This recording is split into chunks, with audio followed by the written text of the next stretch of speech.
थांबा, उद्या 3 जून संकष्ट चतुर्थी. उपवास नाही केला तरी चालेल, पण ह्या चुका करू नका, नाहीतर पश्चाताप होईल.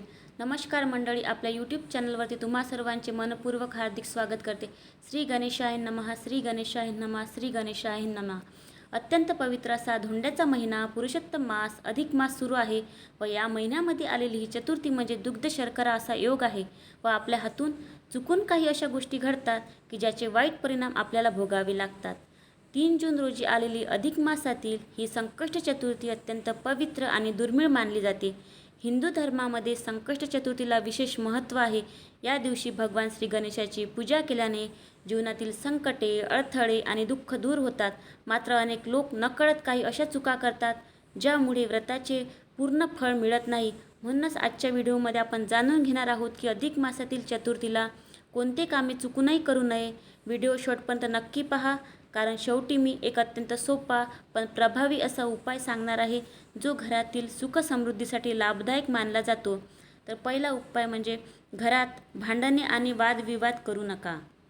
संकष्ट चतुर्थी हा गणेश उपासनेचा दिवस आहे. गणपती बाप्पा शांतता, बुद्धी आणि सौहार्दाचे प्रतीक मानले जाते. या दिवशी घरात वादविवाद, कटू बोलणे किंवा राग व्यक्त करणे टाळावे. शक्यतो सर्वांशी प्रेमाने आणि संयमाने वागावे.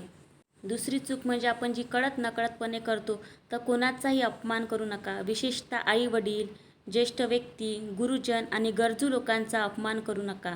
धार्मिक मान्यतेनुसार या दिवशी केलेले दान, सेवा आणि नम्र वर्तन विशेष पुण्यदायी मानले जाते. आपण चुकून आपल्या आईवडिलांना काहीतरी अपशब्द बोलतो आणि त्यांचे मन दुखावले जाते, त्यामुळे तो आपल्याकडून चुकून तो अपमान होतो त्यांचा. म्हणून या दिवशी अपमान करू नका.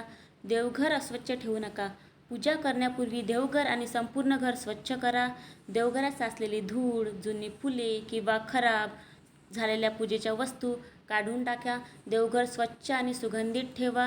नेहमी आपले देवघर हे स्वच्छच असले पाहिजे, त्यामध्ये धूळ कधीच साचू देऊ नका. आणि गणपती बाप्पाची आपल्याला पूजा करायची आहे, ते विघ्नहर्ता आहे, म्हणून त्या दिवशी आपल्याला देवघर अस्वच्छ ठेवायचे नाही आहे. त्यानंतर आहे तामसिक पदार्थाचे सेवन. चुकूनही या दिवशी मांसाहार, मद्यपान आणि इतर तामसिक पदार्थांपासून दूर राहा. तामसिक पदार्थाचे सेवन करू नका. दुसऱ्यांच्या घरचे अन्न पण ह्या दिवशी टाळावे. शक्य असल्यास सात्विक असे आहार घ्या.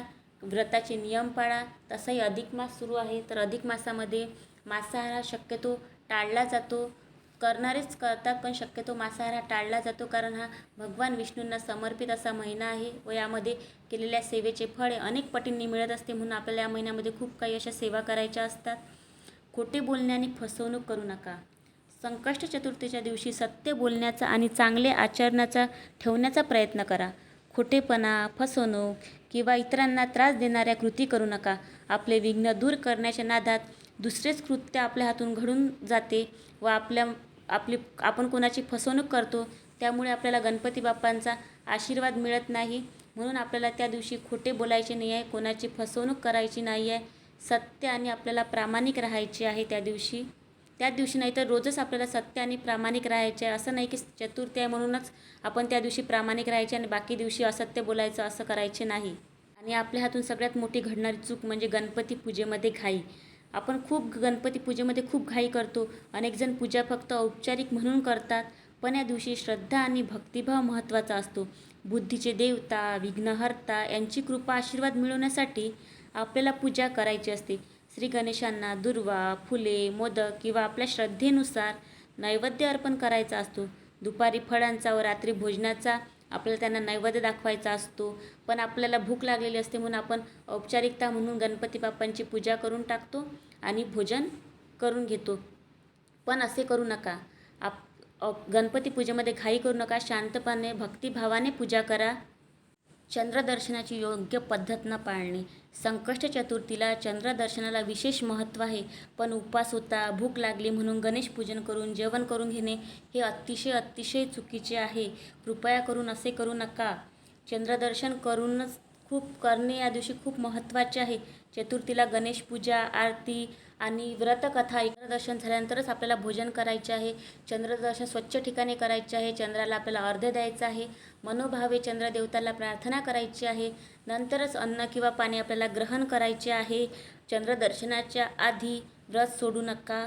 खूप वेळा काय होते, पावसामुळे चंद्रदर्शन होत नाही, पण चंद्रोदयाची वेळ तरी पाळा.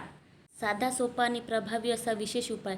अधिक मासातील संकष्टी चतुर्थीच्या संध्याकाळी आपल्याला घरातील देवघरासमोर किंवा मुख्य दाराजवळ एक कापूर प्रज्वलित करायचा आहे. त्यानंतर 11 वेळा ओम गंग गणपतये नमः, ओम गंग गणपतये नमः या मंत्राचा जप करायचा आहे. हा उपाय करताना आपल्या कुटुंबाच्या सुखशांतीसाठी, प्रगती आणि मुलांच्या उज्ज्वल भविष्यासाठी आपल्याला प्रार्थना करायची आहे. मंडळी, अधिक मासातील संकष्ट चतुर्थी हा गणेश कृपा प्राप्त करण्याचा अत्यंत शुभ दिवस मानला जातो.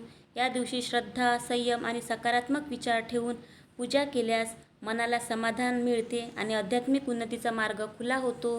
म्हणून आपल्याला या दिवशी वादविवाद टाळायचे आहे, अपमान करायचा नाही आहे, देवघर स्वच्छ ठेवायचे आहे, तामसिक आहार टाळायचा आहे, खोटे बोलून फसवणूक करायची नाही आहे, गणपती पूजेमध्ये घाई करायची नाही आहे, चंद्रदर्शनाची योग्य ती पद्धत आपल्याला पाळायची आहे, गणपती अथर्वशीर्षाचे वाचन करायचे आहे.